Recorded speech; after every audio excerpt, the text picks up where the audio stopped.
What's going on, everybody? Welcome back to another video. I often get asked, Dan, what do I need to do to have a total body workout? The answer to that, coming up.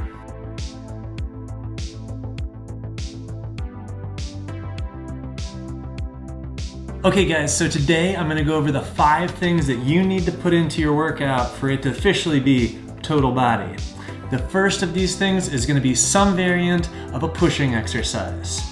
Now, in the post-COVID-19 era that we're all living in, many of us are gymless, so you're probably gonna be working with some variant of a push-up.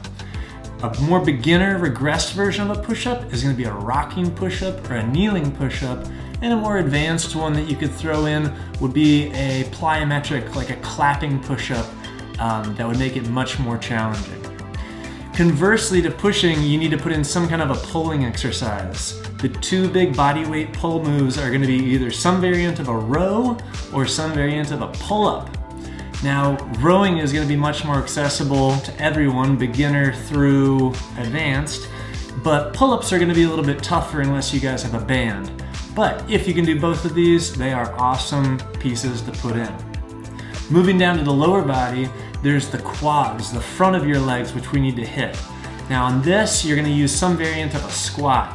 The most basic, just body weight squat is great, but if that's too easy for you, then pushing it into a plyometric like an in-out squat or a jump squat or even a tuck squat could be very good challenges for you to push your level of challenge.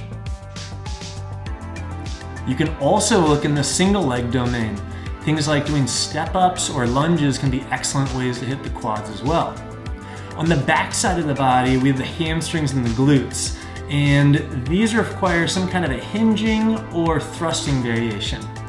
In the video here, you'll see I'm doing a single leg hip thrust, and this is a relatively intermediate to advanced move, but man, it is so good as a body weight exercise to really feel your hamstrings light up. Putting your shoulders up on a bench or putting your foot up on a bench can be both good variations of this challenge that will make you feel the exercise thoroughly.